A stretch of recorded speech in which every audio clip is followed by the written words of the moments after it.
یہ آیا تطہیر ہے زہرا کا قصیدہ، یہ آیا تطہیر ہے زہرا کا قصیدہ، ہر بیٹی کے سر پہ یہ ردا ہے کہ نہیں ہے، ہر بیٹی کے سر پہ یہ ردا ہے کہ نہیں ہے، جھکتا نہیں سر میرا خضر شاہوں کے آگے، جھکتا نہیں سر میرا خضر شاہوں کے آگے، آقا کے غلاموں میں انا ہے کہ نہیں ہے، آقا کے غلاموں میں انا ہے کہ نہیں ہے۔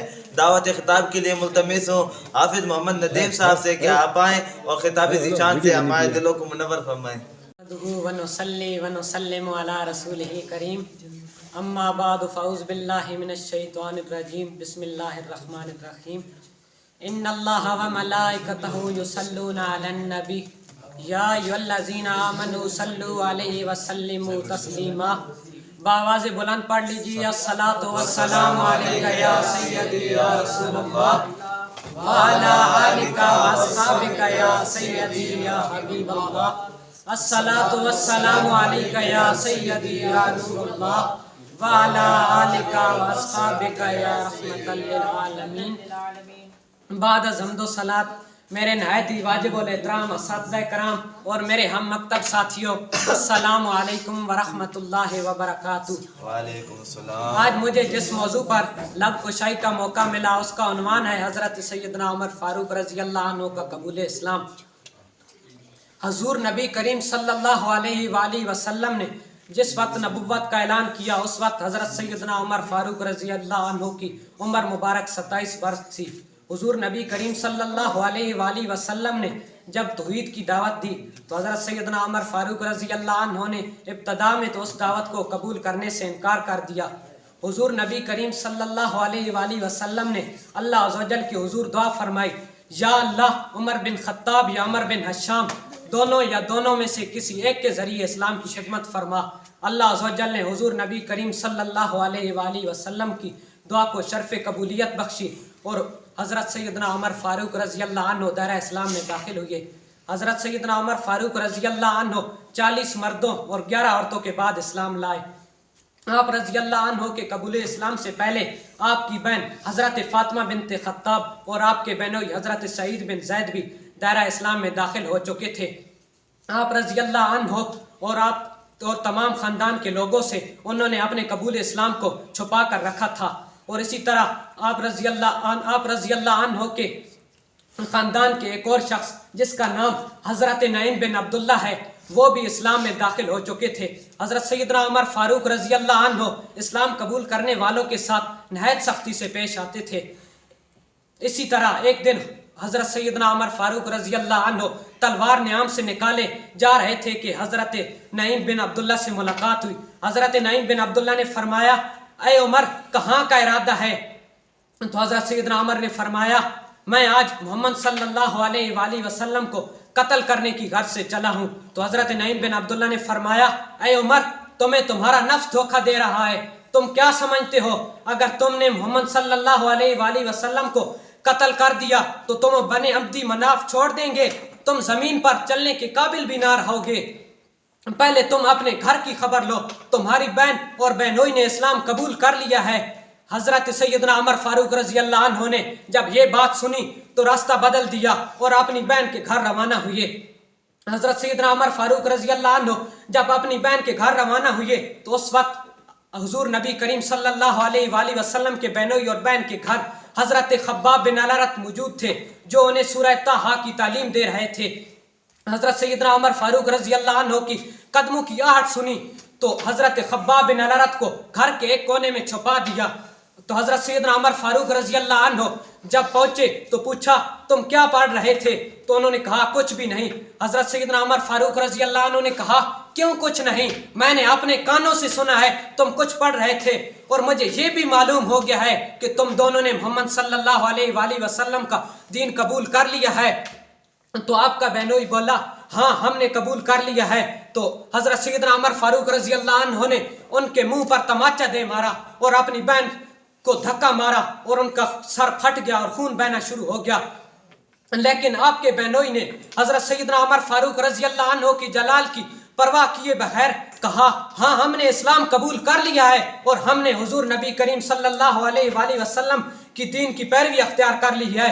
تو حضرت سیدنا عمر فاروق رضی اللہ عنہ نے اپنے بہنوئی کا سخت لہجہ اور بہن کا بہتا ہوا خون دیکھا تو قدرے شرمندہ ہوئے اور کہنے لگے اچھا مجھے بھی وہ صفات دکھائیں جو آپ پڑھ رہے تھے۔ تو آپ کی بہن بولی ان صفات کو کوئی ناپاک شخص نہیں چھو سکتا، پہلے تم نے غسل کرنا ہوگا، پاک ہو کر آؤ پھر میں تم کو وہ صفات دکھاؤں گی۔ حضرت سیدنا عمر فاروق رضی اللہ عنہ نے غسل کیا، پھر آپ رضی اللہ عنہ کی بہن نے سورہ طٰہٰ کی تلاوت شروع کی۔ جب وہ اس آیت مبارکہ پر پہنچی کہ اننی انا اللہ لا الہ الا انا فاعبدنی واقم الصلاۃ لذکری، بے شک میں ہی اللہ ہوں اور تم میری ہی عبادت کرو، تو حضرت سیدنا عمر فاروق رضی اللہ عنہ کی آنکھوں سے آنسو آ گئے اور بے اختیار کہہ اٹھے اشہد ان لا الہ الا اللہ و اشہد ان محمد رسول اللہ، بے شک اللہ کے سوا کوئی معبود نہیں اور محمد صلی اللہ علیہ وآلہ وسلم اللہ کے رسول ہیں۔ حضرت سیدنا عمر فاروق رضی اللہ عنہ کے قلب پر رکت جاری ہو گئے تو حضرت خباب بن الارت جو کہ گھر کے کونے میں چھپے ہوئے تھے وہ باہر نکل آئے اور کہنے لگے واللہ عمر میں نے کل ہی حضور نبی کریم صلی اللہ علیہ وآلہ وسلم کو کہتے ہوئے سنا ہے کہ یا اللہ عمر بن خطاب یا عمر بن حشام دونوں میں سے کسی ایک کے ذریعے اسلام کی خدمت فرما۔ اللہ عز و جل نے حضور نبی کریم صلی اللہ علیہ وآلہ وسلم کی دعا کو شرف قبولیت بخشی۔ حضرت سیدنا عمر فاروق رضی اللہ عنہ نے کہا حضرت خباب بن الارت سے کہ حضور نبی کریم صلی اللہ علیہ وآلہ وسلم کہاں ہیں، مجھے وہاں تشریف لے جائیے۔ تو حضرت خباب بن الارت نے کہا حضور نبی کریم صلی اللہ علیہ وآلہ وسلم اس وقت دار ارقم میں موجود ہیں۔ تو حضرت سیدنا عمر فاروق رضی اللہ عنہ دار ارقم روانہ ہو گئے۔ صحابہ کرام نے جب حضرت سیدنا عمر فاروق کو آتی ہوئی دیکھا تو حضور نبی کریم صلی اللہ علیہ وآلہ وسلم کو اطلاع دی یا اللہ عمر آ رہے ہیں۔ تو حضور نبی کریم صلی اللہ علیہ وآلہ وسلم کے چچا حضرت سیدنا حمزہ اس وقت حضور نبی کریم صلی اللہ علیہ وآلہ وسلم کے پاس تھے۔ انہوں نے فرمایا عمر کو آنے دو، اگر وہ اچھے ارادے سے آیا تو ہم بھی اس کے ساتھ بھلائی کریں گے، اور اگر وہ برائی کے لیے آیا تو میں اس کا سر قلم کر دوں گا۔ حضرت سیدنا عمر فاروق رضی اللہ عنہ جس وقت دار ارقم میں داخل ہوئے تو حضور نبی کریم صلی اللہ علیہ وآلہ وسلم نے دامن پکڑ کر کہا اے عمر کس ارادے سے آئے ہو؟ تو حضرت سیدنا عمر فاروق رضی اللہ عنہ نے حضور نبی کریم صلی اللہ علیہ وآلہ وسلم سے عرض کی یا رسول اللہ میں اسلام قبول کرنے کے لیے آیا ہوں۔ تو حضور نبی کریم صلی اللہ علیہ وآلہ وسلم نے یہ سنتے ہوئے نعرہ تکبیر بلند کیا اور صحابہ نے اللہ اکبر سے نعرے کا جواب دیا اتنی آواز سے کہ کوہ صفا کی پہاڑیاں گونج اٹھیں۔ حضرت سیدنا عمر فاروق رضی اللہ عنہ نے جب اسلام قبول کر لیا تو ابو جہل کے گھر تشریف لے گئے۔ حضرت ابو جہل نے حضرت سیدنا عمر فاروق کو دیکھا تو پوچھا اے بھانجے کیسے آنا ہوا؟ حضرت سیدنا عمر فاروق رضی اللہ عنہ نے فرمایا میں آپ کو بتانے آیا ہوں کہ میں نے اسلام قبول کر لیا ہے اور میں محمد صلی اللہ علیہ وآلہ وسلم سے دل و جان سے محبت کرتا ہوں۔ اگر آپ نے حضور نبی کریم صلی اللہ علیہ وآلہ وسلم کے بارے میں کچھ برا کہا یا کیا تو میں آپ کو زندہ نہیں چھوڑوں گا۔ تو ابو جہل نے جب یہ سنا تو کہا اللہ تمہیں اور تمہاری اطلاع کو ذلیل کر دے۔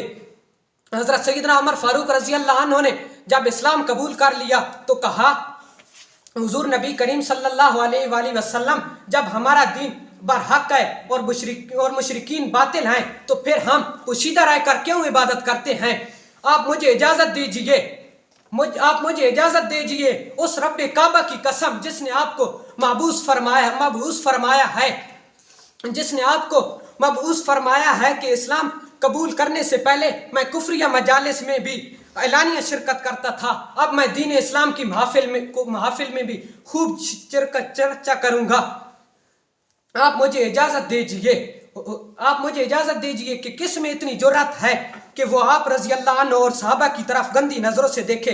حضور نبی کریم صلی اللہ علیہ وآلہ وسلم کی اجازت کے بعد حضرت سیدنا عمر فاروق رضی اللہ عنہ کعبہ میں تشریف لے گئے اور مشرکین مکہ کو مخاطب کرتے ہوئے فرمایا اے لوگو جو شخص مجھے جانتا ہے اسے بھی خوب معلوم ہونا چاہیے اور جو مجھے نہیں جانتا اسے بھی معلوم ہونا چاہیے کہ میں عمر بن خطاب ہوں۔ اے مشرکین مکہ میں نے اسلام قبول کر لیا ہے اور میں نے محمد صلی اللہ علیہ وآلہ وسلم کی دین کی پیروی اختیار کر لی ہے۔ اور حضور نبی کریم صلی اللہ علیہ وآلہ وسلم کی اطاعت کی دعوت دیتا ہوں. اگر تم نے اس دعوت کو قبول کرنے سے انکار کر دیا تو عنقریب میری تلوار تمہاری گردنوں پر ہوگی. اس اعلان کے بعد حضرت سیدنا عمر فاروق رضی اللہ عنہ نے بیت اللہ شریف کا طواف کیا اور بلند آواز سے کلمہ طیبہ کا ورد جاری کیا. بلند آواز سے کلمہ طیبہ کا ورد جاری کیا. آج کعبے میں نماز ادا ہو کے رہے گی. آج کعبے میں نماز ادا ہو کے رہے گی. یہ خطاب کے بیٹے کی آمد کا اثر ہے.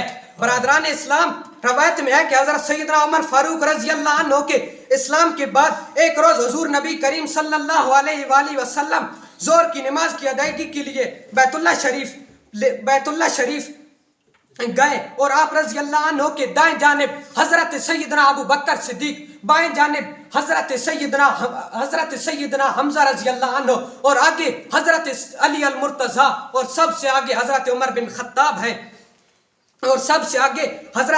بن خطاب ہے حضور نبی کریم صلی اللہ علیہ وآلہ وسلم ان صحابہ کرام کے پیرے میں بیت اللہ شریف پہنچے اور نماز ظہر ادا فرمائی. حضرت سیدنا عمر فاروق رضی اللہ عنہ کے اسلام قبول کرنے کے بعد اور حضور نبی کریم صلی اللہ علیہ وآلہ وسلم کی بیت اللہ شریف میں نماز کی ادائیگی کے بعد اس نماز ادائیگی کے بعد مشرکین مکہ آگ بگولا ہو گئے. وہ کچھ نہ کر سکے.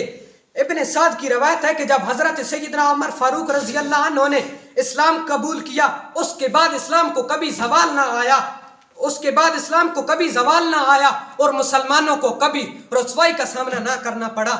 حضرت ابن عباس سے مروی ہے کہ جس دن حضرت سیدنا عمر فاروق رضی اللہ عنہ نے اسلام کیا اس وقت حضرت جبرائیل امین حضور نبی کریم صلی اللہ علیہ وآلہ وسلم کی بارگاہ میں حاضر ہوئے اور عرض کی، یا رسول اللہ، جتنی خوشی عمر کے اسلام لانے کی زمین والوں کو ہے اتنی خوشی آسمان والوں کو بھی ہے.